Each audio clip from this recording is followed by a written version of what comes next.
Updated murder case of Sonia Exelby, hoping for violent death after flying to meet US man from fetish website. So this is a story I have done a previous episode on my podcast, so I will leave a link in the description below for those who might be interested in checking it out. A trial is due to be held later this year for a man accused of murdering British woman Sonia Exelby, whose body was discovered in a shallow grave in the US on the 17th of October last year. The alarm had been raised a few days before that when she had failed to board a return flight, with her family raising concerns about her mental health when her body was found and autopsy determined she had most likely been killed with a knife. Investigators claim Exelby, 32, had met Florida man Dwayne Hall after she made a post on a fetish website saying she was looking for someone to abuse and kill her.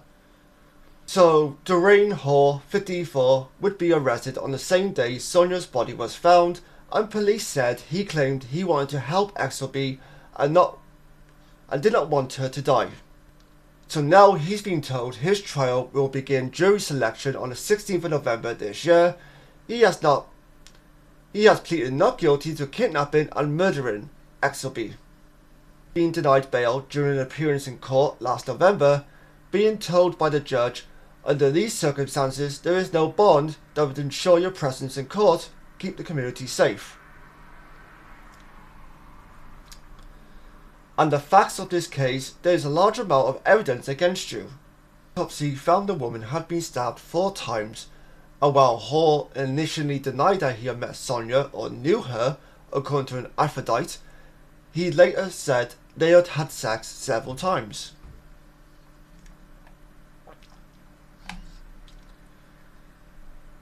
Elsewhere in the affidavit, some of the messages the two had sent each other on Discord indicated that they had discussed bondage, suicide, and a desire from Exelby to have someone kill her. Messages to a friend from Sonia Exelby, sent after she arrived in the US, indicated her fear at the situation, as she said Hall wouldn't let her leave unless she shot him. She is alleged to have messaged, "I'm sorry, he keeps taking my phone. He doesn't trust me with it. He made it clear there was no way out unless I shoot him.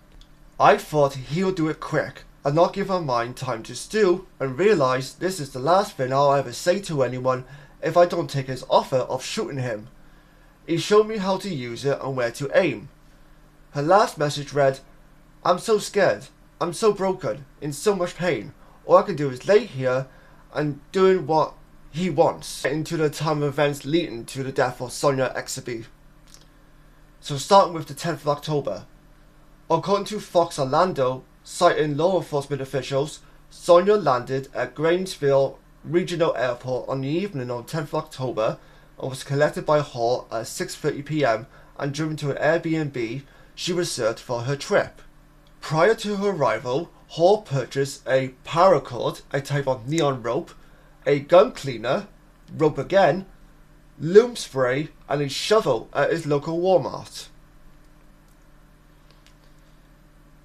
And then on the 11th of October, he charges Sonia's bank card $1,200, £918 over here in the UK, from his business.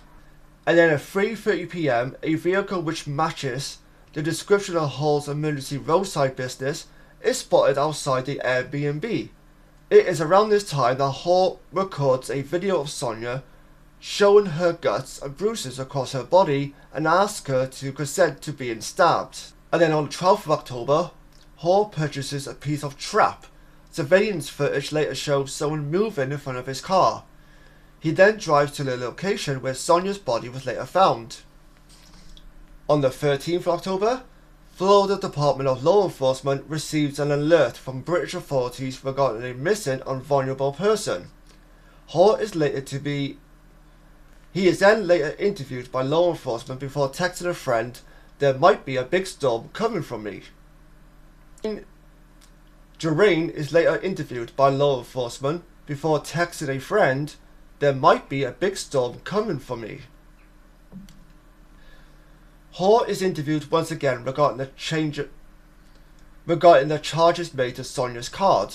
He also sent a package to a friend in Ohio, which includes a knife containing Sonia's blood and a bracelet containing both of their DNA. On the 17th, he is arrested on the charges of fraud and unlawful use of a two-way communication device. These are later dropped. 17th, Doreen Hall is arrested on charges of fraud and unlawful use of a two-way communication device. These charges were later dropped. Sonia's body is discovered by law enforcement buried in a shallow grave. On the 18th, an autopsy determined that she likely died from injuries caused by a knife. On the 27th, Hall contacts his wife and asks her to look out for a package from a friend. And then on Halloween, the 31st of October, Facebook messages between Hall and his contact in Ohio are read by authorities, who later search his home where the alleged murder weapon is recovered. On the 17th of November, Doreen Hall is arrested and charged with the kidnapping and killing of Sonia Exelby. He has pleaded not guilty to all charges. The next day, the 18th of November, he is denied bail and will remain in jail until his trial. More recently, Hall appears in court to be told he will be tried on the charges of kidnapping and murdering Sonia Exelby, with jury selection scheduled to begin on the 16th of April. For years, I've either done podcast stories on true crime or I've watched true crime documentaries. This story right here involving this woman, Sonia Exelby, is probably one of the most disturbing cases I've probably come across in recent time. I don't know if she really was looking to die by the hands of this guy, whether or not she's just looking for a crank. Whether or not she's just looking for some kinky sort of action, respectfully, I say that. I don't know. We don't know because we don't know her. We don't know her mindset at the time.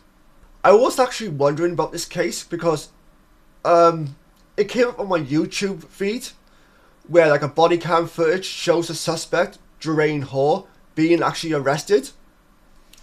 I was like, oh right, yeah, I remember this story. I remember covering it on my podcast. But I don't remember, like, after I covered it, any more stories coming out in terms of the suspect and what was, happening with him. I don't know anything about the trial, how long it would be scheduled for or whatnot, whether or not it would be streamed. But any information I do find from that trial, I will definitely cover on this podcast. So with that being said, thank you all for listening to this episode. Please share your feelings down below on what you think of the story and all the individuals involved in the story. And take care, stay safe, and I'll see you guys next time. Bye bye for now.